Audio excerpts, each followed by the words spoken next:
And third place with 23.1% of the votes, the lunch water fountain. How do you feel about the water fountain survey results? I see. And with 23.8% narrow lead over third place, second place, the Four Corners. Woo!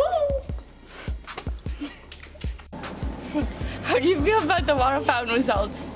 Okay. That one seems pretty salty about the results, man.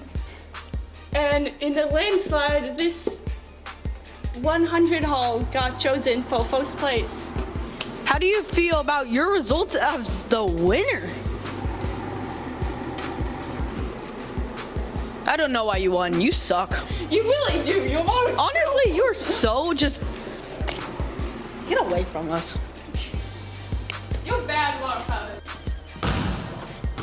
Now, to see my winner, Upper Gym.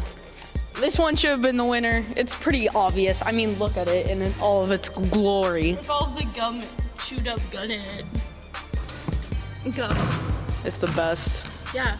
How do you feel about your devoted followers who voted for you? Okay. It's okay. Do